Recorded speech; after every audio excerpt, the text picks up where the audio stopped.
This is the Digital Savage Experience Podcast, hosted by Roman Prokopchuk, bringing you all things digital marketing, tech, business, and motivation. What's stopping you from becoming relentless in all aspects of life? Are you ready to become a digital savage? Let's get into today's episode.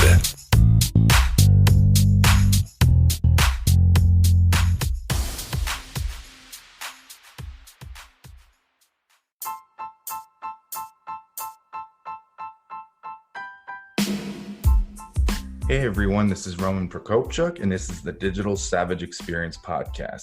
Today I have with me Evan Roberts. He's the CEO and founder of Visually Sold, a real estate photography company located in Alpharetta, Georgia. Thank you for joining me today. Thanks for having me. So tell me a little bit about your journey. Where did you kind of get started, and how did you get to where you are today? Sure. So I started Visually Sold while I was managing a pizza store. I was doing sort of portrait photography and live music photography on the side while I was managing the pizza store. And, you know, in my free time, I would look for houses online just for fun. I realized that some of them had really good pictures and some of them didn't at all. So I realized that there was a market for it. I started doing my research and then taught myself how to do real estate photography, built a small client base. And then as things picked up, I hired as needed. And that was 3 years ago. Today, we're a team of 30, and we cover Georgia, North Carolina, and Nashville, Tennessee. Nice. Do you have kind of a background in photography previous to that? So I did sort of, I'm self-taught completely. Before I was doing real estate, I was doing portraiture. And like I said, some live music. I was a musician back in the day in my teenage years. So live music photography and taking photos of bands and shows was sort of a natural inclination of mine, and I enjoyed that a lot.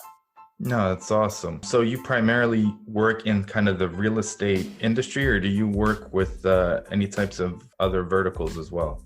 So we solely cover real estate right now.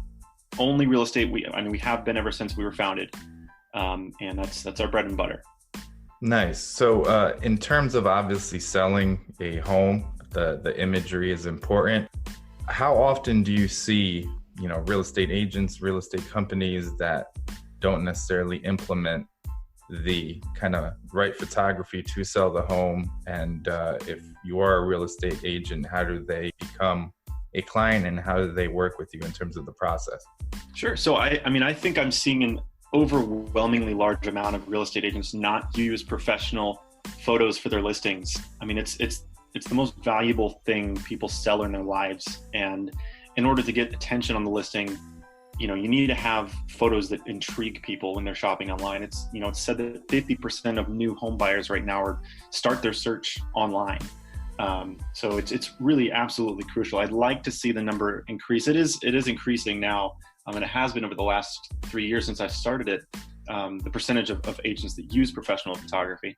But what we've created is the simplest solution to get excellent real estate photography. So in order to become a client of ours, in order to work with us, it's really as simple as going to our website, entering your listing address, choosing a service, and telling us about the listing.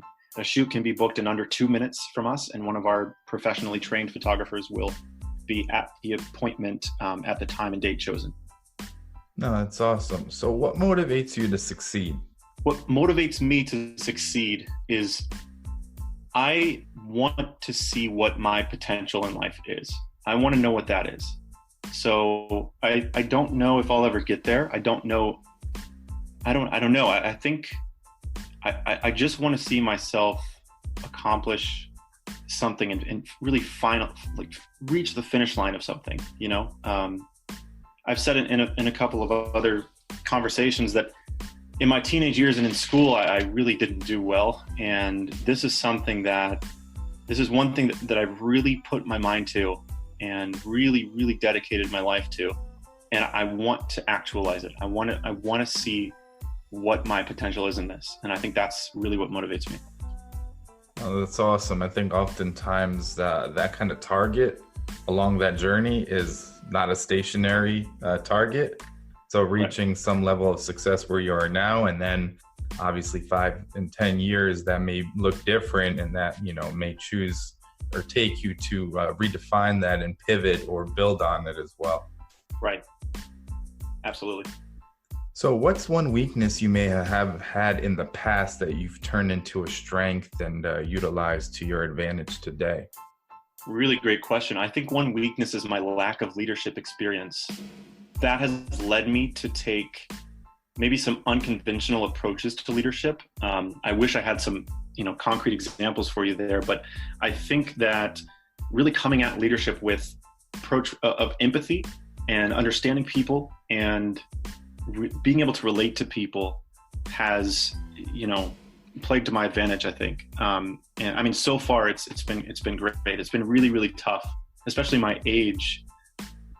Leading a team of people has definitely been a challenge. But I think that I've been able to sort of build my own methods and sort of shape my own leadership style because of that. I agree. I think there's natural leadership qualities, and then there's leadership qualities that you have to kind of be in the trenches and then learn from experience and, mistakes and trial and error. Right. I think so too. So what's one piece of advice you can leave with the audience, personal or professional? So I think if you have an inkling of something that that you're passionate about, or that you enjoy doing, or even if you don't enjoy doing it, but that you want to be successful in an area, there's really no excuse not to do it, especially now with technology the way that it is and how easy it is to access the technology that's necessary and access information. There's really no good reason not to start something that you're passionate about, or to start working towards a goal that you have. There's no reason not to start. And if there's one piece of advice that I could give, I would just say, just go for it. Just start. What I've been doing is, it was really terrifying. It was really scary to start because I had no experience, and I didn't go to business school or anything. I didn't take any business classes, but you just have to start. You just have to go and learn along the way. I agree. And I think starting earlier or not pushing it back and procrastinating helps a lot too, because obviously you have the benefit of time. The only thing you can't reverse is time, because with a business or venture, you can lose money, you can gain money. I mean, you can always, earn it back. But with that time lost, you may have wanted to do something, but then 10 years later, that idea may not be as applicable in the market as it would have been when you wanted to actually start it. I completely agree with that. Absolutely. Yeah, I mean, there's a lot of times, a lot of companies, even with this podcast, I wanted to start it 6 years ago. Right. But I mean, even if you don't do something at that point that you wanted to do it first, if you take that leap after the fact, that still can work in your favor. Sure. And I think the best part of that is that you can just sort of decide to do it, right? If you want to do something and you have an inclination of doing something, you can just decide to start. You can just decide, just make the decision and go for it. Yeah. The first kind of barrier to entry is yourself. If something is new, you're going to hesitate. It's scary. You may not want to do it. Your mind is telling you kind of take the safe route. You have to kind of, drown that out sometimes and take that leap, because without it, you're always going to think, what if, and obviously it's cliche or, the whole motivational end, but actually doing it to your full ability, you're never going to know how far you can go without doing that. Beautifully said. Yep. So I really appreciate you coming on today. Can you let the audience know how they can find you or anything else you may have going on?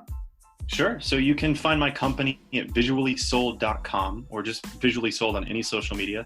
And then you can find me on Instagram. I am Evan Roberts on Instagram. Awesome. Thanks again for stopping by. You bet. Thanks a bunch.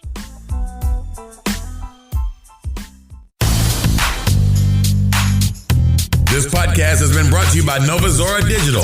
Find out how Nova Zora Digital can help your company grow online. Learn more at novazoradigital.com. Until next time, all you digital savages.